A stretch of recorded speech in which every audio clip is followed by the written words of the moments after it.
साथीहरु, तपाईहरुको mobile, laptop, computer तथा अन्य कुनै पनि डिभाइसहरुमा त्यस्ता डकुमेन्टहरु त अवश्य पनि राख्नु भएको होला जुन तपाईको लाइफमा एकदमै इम्पोर्टेन्ट छन्। यदि राख्नु भएको छैन भने पनि तपाईको ओरिजिनल डकुमेन्टहरुको फोटो खिचेर अहिले नै राखिहाल्नुस्। किनभने आजको भिडियोमा मैले तपाईहरुलाई एउटा त्यस्तो तरिकाको बारेमा जानकारी दिनेछु जुन तरिका यदि तपाईहरुले अपनाउनु भयो भने भविष्यमा तपाईको मोबाइल कम्प्युटर बिग्रिएको अवस्थामा पनि कुनै अन्य मोबाइल तथा ल्यापटपको माध्यमबाट तपाईहरुले ती सेभ गरेर राखिएका डकुमेन्टहरुलाई जस्ताको तस्तै पाउन सक्नुहुनेछ। साथीहरु, भिडियो सुरु गर्नुभन्दा अगाडि तपाईहरुलाई एउटा सानो रिक्वेस्ट, प्लिज भिडियोलाई लाइक गरिदिनु होला। यो भिडियोको बारेमा कमेन्टमा गएर 2 शब्द लेखिदिनु होला। त्यसका साथै च्यानललाई सब्स्क्राइब गरेर छेउमा आएको घण्टीलाई अलमा सेट गरिदिनु होला। आउनुहोस्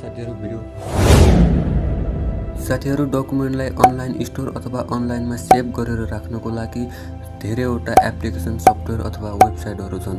तर तिनीहरुमध्ये सबैभन्दा सजिलो र भरपर्दो माध्यम भनेको गुगल ड्राइभ हो। गुगल ड्राइभ भनेको गुगल कम्पनीद्वारा बनाइएको एउटा एप्लिकेसन हो जसमा हामी डकुमेन्टहरुलाई सेभ गरेर राख्ने गर्दछौँ। साथीहरु, गुगल ड्राइभमा डकुमेन्टलाई सेभ गरेर राख्नको लागि सबैभन्दा पहिला एउटा जीमेल एकाउन्टको आवश्यकता पर्दछ।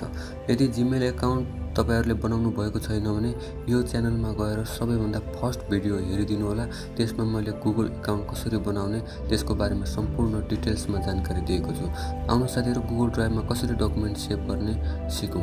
साथीहरु, सबैभन्दा पहिला तपाईले जीमेल एकाउन्ट बनाइसकेपछि त्यहाँनिर यो ड्राइभ देख्न सक्नुहुन्छ। यसमा चाहिँ ड्राइभमा क्लिक गर्नु होला।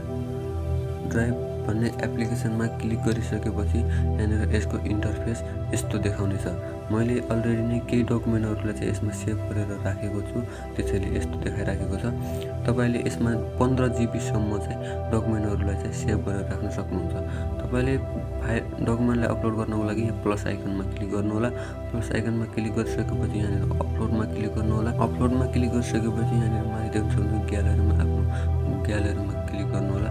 यहाँबाट चाहिँ तपाईले कुन डकुमेन्टहरु चाहिँ आफूले राख्न चाहनुहुन्छ त्यो चाहिँ यहाँबाट सिलेक्ट गरेर लैजानु होला। मैले तपाईलाई सामान्य बुझाउनको लागि 1-2 वटा यहाँनिर चाहिँ यसरी 2 वटा फोटो मात्र सिलेक्ट गरेर यहाँ माथि यसमा चाहिँ टिक गरिदिन्छु।